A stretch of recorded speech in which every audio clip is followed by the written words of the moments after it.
ഇത് ബിന്ദു തിയേറ്റർ, തൃശ്ശൂരിൻ്റെ ഹൃദയഭാഗത്ത് ഒരേക്കറിൽ ഒരു സിനിമാ തിയേറ്റർ.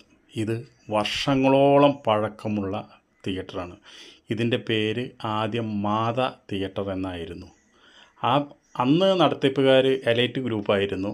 അത് കഴിഞ്ഞ് ലക്ഷ്മി മിൽസ് എന്ന് പറഞ്ഞിട്ടൊരു വേറൊരു ടിമ്പിൾ നടത്തുന്ന മരക്കച്ചവടക്കാരാണ് ഇത് മേടിച്ചത്. അന്ന് മുതൽ ഈ ബിന്ദു തിയേറ്ററിൽ കിലുക്കം പോലെയുള്ള പടങ്ങളൊക്കെ 100 ദിവസം കളിച്ച തിയേറ്ററാണ്. പക്ഷേ ഇങ്ങനൊരു തിയേറ്റർ ഇന്നിപ്പോൾ കേരളത്തിലുണ്ടാകില്ല എന്ന് പറയാൻ, ഇതിൽ ഇങ്ങനെ പോലെ തിയേറ്റർ ഉണ്ടെങ്കിൽ നിങ്ങളൊന്ന് കമൻറ്റ് ചെയ്യുക. കാരണം എന്താണെന്ന് വെച്ചിട്ടുണ്ടെങ്കിൽ ഈ തിയേറ്ററിൽ ഇപ്പോൾ എല്ലാ ദിവസവും ഷോ കളിക്കുന്നുണ്ട്. ഇതിൻ്റെ ഉള്ളിൽ AC ഇല്ല. ഇതാദ്യം എയർ കൂളറാണെന്ന്, ആ എയർ കൂളറില്ല, വെറും ഫാൻ മാത്രം വെച്ചുകൊണ്ട് പടത്തിൻ്റെ സാറ്റലൈറ്റിൽ കൂടി തന്നെയാണ് പടം കളിക്കുന്നത്. അത്ര ഒരു മാറ്റം മാത്രമേ വന്നിട്ടുള്ളൂ. വർഷങ്ങളോളം പരിചയം ഇവിടെ പഴക്കമുള്ളൊരു തിയേറ്ററാണ്. ഇതൊന്ന് പുതുക്കാനോ ഇത് നല്ല രീതിയിൽ കൊണ്ടു നടക്കാനോ ഇതിൻ്റെ കോടീശ്വരന്മാരായ മുതലാളിമാർക്ക് ഒരു താല്പര്യവും.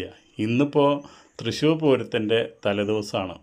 അപ്പോൾ നമ്മളൊക്കെ ഇതിൽ അങ്ങോട്ടും ഇങ്ങോട്ടൊക്കെ പോകുമ്പോൾ വല്ല 4 ആൾ തമിഴ്നാട്ടുകാർ ഭായിമാരൊക്കെ ഇവിടെ പടം കാണാൻ വരാറ്. മലയാള പടങ്ങളൊന്നും അങ്ങനെ വരാറില്ല. ഒക്കെ തമിഴ് പടങ്ങൾ മാത്രമാണ്. സിനിമ ഒക്കെ ഇഷ്ടമുണ്ടായിട്ടോ അല്ലെങ്കിൽ ഇതിൻ്റെ ഉള്ളിൽ ഇപ്പോൾ ഈ ചൂട്ടത്തെ എങ്ങനെ അതിൻ്റെ ഉള്ളിൽ ചെന്നിരിക്കുക?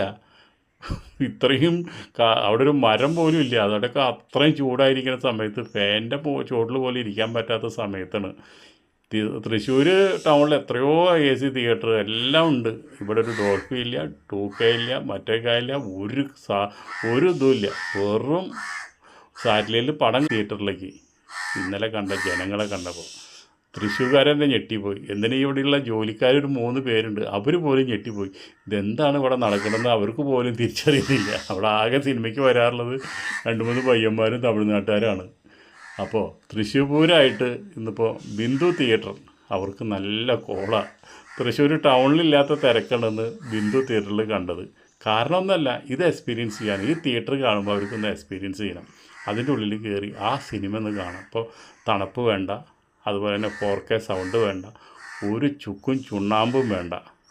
ഇതാണ് ഈ തമിഴ് പടം ഇവിടെ കളിക്കുന്നത്. എനിക്കും മനസ്സിലാവുന്നത് എവിടെ കളിക്കുന്നത്, ആരാണിത് തെലുങ്ക് പടം ഡബ് ചെയ്ത് വന്നതെന്ന് തോന്നുന്നുണ്ട്.